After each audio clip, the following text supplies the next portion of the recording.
Welcome to Bhagavad Gita for the Creative Soul.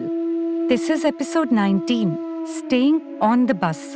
And Saurin is figuring out why he always feels like he's at the starting block and how to overcome this challenge.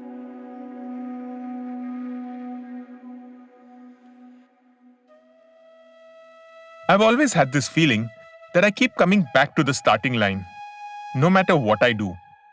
It's frustrating because how can I reap rewards if I keep starting anew? Now I've explored various roles over the past 2 decades, including working for others and myself in sales, insurance, content writing, blogging, teaching, and more.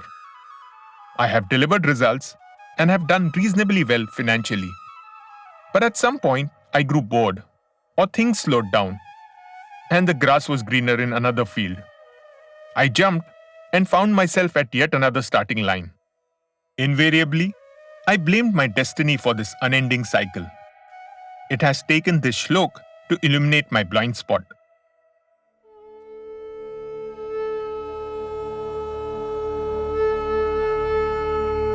Ananyashchintayanto mam ye janaah paryupasate tesham nityabhyuktanam yogakshemam vahamyaham. Chapter 9, verse 22. Those who constantly focus their thoughts on me, who worship me with unwavering dedication, and are always on the path of devotion, I protect and take care of them. As I contemplated the shlok, serendipity guided me to an article by James Clear on the Helsinki Bus Station Theory, a concept outlined by photographer Arno Minkinen. The theory draws parallels between bus routes and creative journeys. Initially, all bus numbers departing from a bus platform follow an identical route before branching off. Similarly, in the early stages of a career or craft, it's essential to follow established paths. Uniqueness emerges if I remain committed to my chosen creative path, continue with deliberate practice, and constantly revise and rework. But if I keep stepping off the bus every few stops, return to the bus station to try out newer routes, I will never achieve significant success.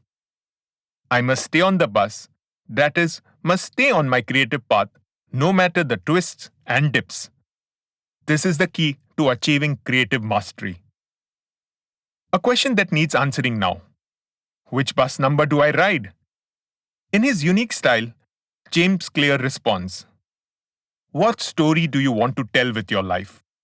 What craft do you want to spend your years revising and improving? How do you find the right answer? You don't. Nobody knows the best bus. But if you want to fulfill your potential, you must choose one. This is one of the central tensions of life. It's your choice, but you must choose. Now I struggle with imposter syndrome and shiny object syndrome. I've touched upon these two in previous episodes. And so, even though I chose the route of fiction writing over a decade ago, I kept hopping off and on and off again. Reflecting on this, I can either regret the time wasted in not staying on the bus, or I can decide to commit to doing so from now on by following these steps. Self-reflection. Take the time for deep self-reflection. Consider what truly makes me come alive. Figure out my values and align my goals with them. Goal setting. Once I have my values-aligned goals, I need to make them smart, specific, measurable, achievable, realistic, and time-bound. Prioritization. The next step is prioritizing the above goals so that I am challenged but not overwhelmed. This means that I will have to necessarily park aside certain goals and tasks for the foreseeable future and not take up anything else, no matter how shiny, unless it is urgent and important. Mentoring. To stay on my chosen creative path, I must then seek guidance and accountability from those who are ahead of me. efforts. Staying on the bus does not mean I can sit back and just enjoy the ride. The bus is fueled by the work I put in. Adaptability. I must embrace the unpredictable nature of creative journeys by cultivating resilience, allowing me to persevere through challenges and setbacks. After all, uncertainty is inherent in the creative process and in life itself. As James Clear states near the end of the article, it's only by staying on board that mastery reveals itself. Show up enough times to get the average ideas out of the way, and every now and then, genius will reveal itself. Ultimately, the essential message of this episode is the importance of staying focused, dedicated, and devoted to my chosen creative path. It is about staying on the bus, no matter the twists and dips, to achieve creative mastery. Thank you for your time and attention, the greatest gift you can give me. I am Saurin Desai, and each week I delve into the teachings of the Bhagavad Gita. Together, let's create a community of creative souls on this journey of self-discovery and growth. If you have any thoughts, questions, or feedback, reach me at gitacreativesoul@gmail.com.